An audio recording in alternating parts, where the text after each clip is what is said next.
Vietnam boat ప్రమాదంలో మరణించిన భారతీయుల మృతదేహాలు స్వస్థలాలకు చేరుకున్నాయి.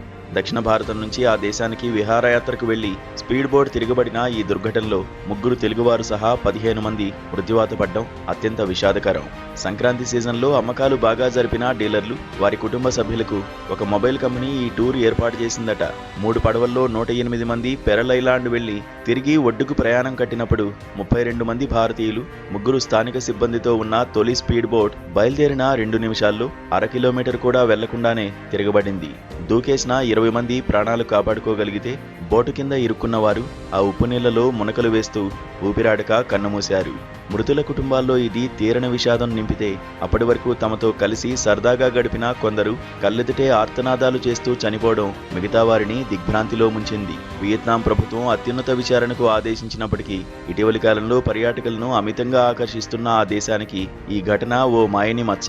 ఈ ఘోరానికి కారణం ప్రకృతి వైపరీత్యమా, మానవ నిర్లక్ష్యమా అన్న చర్చ విస్తృతంగా సాగుతోంది.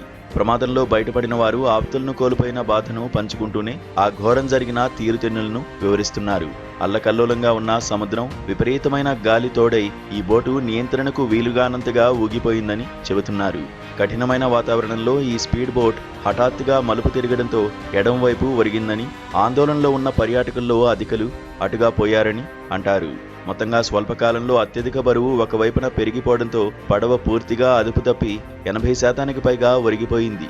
కెప్టెన్, గైడ్ తమ ముందున్న మార్గం గుండా తప్పించుకున్నారు. లోపలున్న వారిలో కొందరు ధైర్యం చేసి బయటకు దూకేశారు. కానీ పడవ దిగువన చిక్కుబడిన వారిలో అనేకులు బలి కావాల్సి వచ్చింది. ప్రమాదానికి దారితీసిన పరిస్థితులు, నిబంధనల ఉల్లంఘనలు, సహాయక చర్యల్లో జాప్యం ఇత్యాది విషయాలు అనేకం వెలుగులోకి వస్తున్నాయి.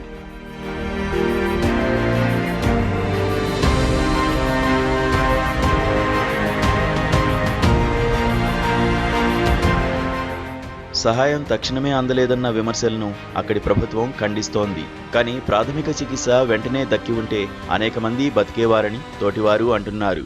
బాధితులను ఒడ్డుకు చేర్చిన తర్వాత కూడా స్థానికులే ఎంతో కొంత సాయం చేశారని, అయితే అక్కడి ఆసుపత్రిలో సిబ్బంది కొరత వల్ల ఆక్సిజన్ వంటివి దక్కలేదని, ముఖ్యంగా గాయపడిన వారికి గంటల పాటు ఏ చికిత్స అందలేదన్నది విమర్శ. పర్యాటకుల భద్రత విషయంలో రాజీ పడిన పక్షంలో విహారయాత్రలు విషాదాంతాలవుతాయి అనడానికి పూక్వాక్ దీవిలో జరిగిన ఈ ఘోర ప్రమాదం నిదర్శనం. స్పీడ్ బోట్ను ఎక్కువ మందితో నింపేశారన్న విమర్శలు లేకపోలేదు. దీనికి తోడు పర్యాటకులందరికీ సరిపడా లైఫ్ జాకెట్లు బోట్లో ఉన్నప్పటికీ ప్రయాణం ఆరంభానికి ముందు వాటిని అందరూ ధరించేట్టుగా చేయడంలో స్థానిక సిబ్బంది చొరవ తీసుకోలేదని అంటారు. అతివేగంగా ప్రయాణించే స్పీడ్ బోట్ మీద లోపలున్న వారి బరువులో వచ్చే చిన్నపాటి మార్పు చేర్పులు కూడా తీవ్ర ప్రభావం చూపుతాయి కనుక బోటు ఎంత ఊగినా ఎవరూ తమ సీట్ల నుంచి కదలకుండా ఉండేట్టుగా జాగ్రత్తలు తీసుకునుంటే బాగుండేది.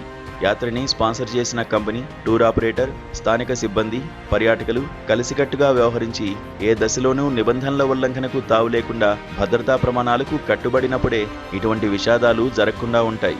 పర్యాటకులు కూడా తమ రక్షణ బాధ్యతను పూర్తిగా ఎదుటివారిపైన వదిలేకుండా తాము క్షేమంగా ఇంటికి చేరుకోవడం కోసం ప్రతి నిర్లక్ష్యాన్ని ప్రశ్నించాల్సిన అవసరం ఉంది. ఆకర్షణీయమైన పర్యాటక క్షేత్రంగా వేగంగా ఎదుగుతూ భారతీయులను విశేషంగా ఆకర్షిస్తున్న వియత్నాం ఈ ఘటన మీద నిష్పాక్షికంగా దర్యాప్తు జరిపించి బాధ్యులను శిక్షించి పర్యాటకుల ప్రాణరక్షణ విధానాల మీద మరింత శ్రద్ధ పెట్టాలి.